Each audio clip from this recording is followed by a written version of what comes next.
Telugu digital media network లో political కేటగిరీలో number 1 కేవలం 72 గంటల్లో 1,50,00,000 వ్యూస్ పైగా పాపులర్ టీవీ నెట్వర్క్. మీ పేరు సార్? భాస్కర్. ఏం చేస్తారండి?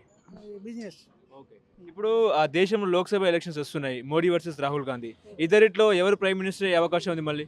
మోడీ గారికి అవకాశాలు ఎక్కువ ఉన్నాయి. మోడీయేనా? మోడీ ఎందుకు మోడీ అంటున్నారు? మోడీ అంటే ఆర్థిక పరిస్థితులు చూస్తున్నాం మార్కెట్లో. మనము 10 ఏళ్ల నుంచి వాళ్ళ గవర్నమెంట్ ఏ విధంగా ఉందో చూస్తున్నాము, డెవలప్మెంట్ చూస్తున్నాము. ప్రతిపక్షాలు ఆల్రెడీ వాళ్ళ కమిటీ లేనే లేదు కదా, ఒకటి కమిటీ అనేది. వీళ్ళు సింగల్ ఉన్నాయి కాబట్టి అవకాశాలు ఎక్కువ ఉన్నాయి. ఇప్పుడు రాహుల్ గాంధీ భారత్ న్యాయయాత్ర తరహా తిరుగుతున్నారుగా దేశంలో. ఓకే, తిరిగి వచ్చింది కానీ వాళ్ళ పార్టీ అయితే పటిష్టంగా లేదు కదా దేశం మొత్తంలో. దేశం మొత్తం పటిష్టంగా లేదు కాబట్టి వాళ్ళకి అవకాశాలు లేవు. ఇప్పుడు రాహుల్ గాంధీ ప్రైమ్ మినిస్టర్ అయ్యే అవకాశం ఉందా? లేదు, అవకాశం లేదు. వాళ్ళు డిక్లేర్ చేయలేదు ఇప్పటివరకు అయితే. ఎవరైనా డిక్లేర్ చేయలేదు కదా. పలానా పెద్ద మంది మనకి ఎవరైనా లేమే లేదు ఇప్పటివరకు అయితే. ఏ పార్టీ తరఫున లేదు, ఓన్లీ బీజేపీ తరఫున ఉంది కాబట్టి అవకాశాలు ఉన్నాయి. ఇప్పుడు వాళ్ళు ఏమంటున్నారంటే ఇండియా కూటమి అధికారంలోకి వస్తే ₹1,00,000 ఇస్తామంటున్నారు సంవత్సరానికి మహిళలకు. వాళ్ళు 1,00,000 కాదు 10,00,000 ఇచ్చినా వాళ్ళు రానికి అవకాశాలు లేవు. వాడ అసలు కావాలి కదా. ఫస్ట్ ఒక పెద్ద మంది అయితే మనకి ఇండియాలో ఊహిదా నేమ్ ఫస్ట్ ఒక పేరైతే రావాలి కదా. పేరే లేదు కదా ఎవరనేది. ఇప్పుడు ఉద్యోగులలో మహిళలకు 50% రిజర్వేషన్ కూడా ఇస్తామని చెప్తున్నారు. మోడీ ఆల్రెడీ ఇస్తున్నాడు కదా. ఆల్రెడీ 33% ఆల్రెడీ ఇస్తున్నారు కదా. వాళ్ళు కూడా ఇస్తున్నారు కదా. ఎట్లా ఉంది మోడీ పరిపాలన? ఎట్లా ఉంది? పర్వాలేదు, ఉన్నదానిలో అయితే పర్వాలేదు. నిన్నటికన్నా ఈరోజే బెస్ట్ ఉంది. ఓకే. ఇప్పుడు అయోధ్య రామ మందిర విగ్రహ ప్రతిష్టాపన కానీ, ఆర్టికల్ 370 రద్దు కానీ, దేశ రక్షణ కానీ ఎట్లా ఉంది? ఓకే, పర్వాలేదు, బాగానే ఉంది. మాకైతే మంచిగా అనిపిస్తుంది. మళ్ళీ హ్యాట్రిక్ కొట్టే అవకాశం ఉందా? 100% రానికి అవకాశాలు అయితే ఉన్నాయి. అవకాశాలు 100% ఉన్నాయి. ఇప్పుడు తెలంగాణ విషయానికి వస్తే తెలంగాణలో బీజేపీకి ఎన్ని సీట్లు వచ్చే అవకాశం ఉంది? అది చెప్పలేము. ఎందుకంటే ఆల్రెడీ ప్రజెంట్గా కాంగ్రెస్ గవర్నమెంట్ ఉంది కాబట్టి ప్రజెంట్ కాంగ్రెస్ ఉంది కాబట్టి కాంగ్రెస్కి అవకాశాలు ఉంటాయి. ఇక్కడ ఇది చివరి నియోజకవర్గం కిందకి వస్తుంది కాబట్టి ఇక్కడ కొండా విశ్వేశ్వరరెడ్డి గెలిచే అవకాశం ఉందా బీజేపీ ఎంపీ అభ్యర్థిగా?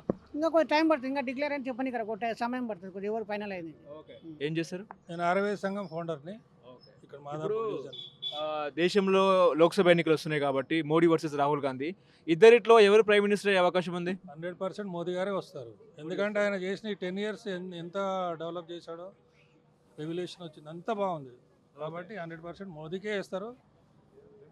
మోదీ రావాలి, మోదీ రావాలని కోరుకుంటున్నాం. రాహుల్ గాంధీ ప్రైమ్ మినిస్టర్ అయ్యే అవకాశం లేదంటారా? లేదు. ఎందుకు లేదండి? ఆయనకు ఇది లేదండి, మెచ్యూరిటీ లేదు. ఇప్పుడు ఆయన న్యాయయాత్ర లేదు కదా. ఇప్పుడు ఆయన న్యాయయాత్ర తరహా లేదు కదా. ఇప్పుడు ఆయన న్యాయయాత్ర తరహా తిరుగుతున్నారు కదా దేశంలో. తిరుగుతారు, ప్రతి ఒక్కరు తిరగచ్చు, దాన్ని ఏముందండి. మహిళలకు ₹1,00,000 ఇస్తామని చెప్తున్నారు. 2 లక్షలు ఇస్తామంటారు. ఫాల్తుగాన్లకు వేస్తారా చెప్పండి. ఇప్పుడు రౌడీ వస్తాడు, 2 లక్షలు ఇస్తాం నాకు ఓటు ఏంటంటే వేస్తారా? బుద్ధున్నోడు ఎవడైనా వేరు. ఇది అట్లాంటిదే కాబట్టి మోదీయే వస్తారు. 100% వస్తారు. మంచివాడికి వేస్తారండి, మంచివాడికి వేస్తారు. ఈయన బాగా చేస్తున్నాడు కాబట్టి ఈయనకి వేస్తారని మాకు ఉంది, మాకు కూడా నమ్మకం ఉంది. ఓకే. ఇప్పుడు మోడీ విధానాలు ఎట్లా ఉన్నాయి? మోడీ పరిపాలన ఎట్లా ఉంది? బాగుందండి, 100% బాగుంది. ఓకే. ఇప్పుడు దేశ రక్షణ కానీ, ఆర్టికల్ 370 రద్దు కానీ, అలాగే రామ మందిర విగ్రహ ప్రతిష్టాపన ఎట్లా ఉంది? అందులోనే మోడీకి మంచి బలం వచ్చిందండి. 100% ఆయన మంచి పనులు చేశాడు. వేరే దేశం వాళ్ళు కూడా ఆయనని ఒక ఆదర్శంగా తీసుకుంటున్నారు. ఆయన చేసే మంచి పనులు అవి. చిల్లరగా అవి ఇస్తామంటే ఒప్పుకునే వాళ్ళు ఎవరు లేరు. మోడీ పథకాలు మంచిగా ఉన్నాయంటారా? మోడీ పథకాలు బాగున్నాయంటారా?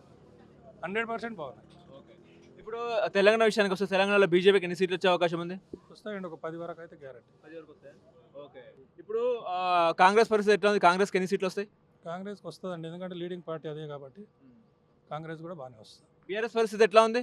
బీఆర్ఎస్ సెకండ్ థర్డ్ చెప్పలేం కదా. ఓకే. అట్లా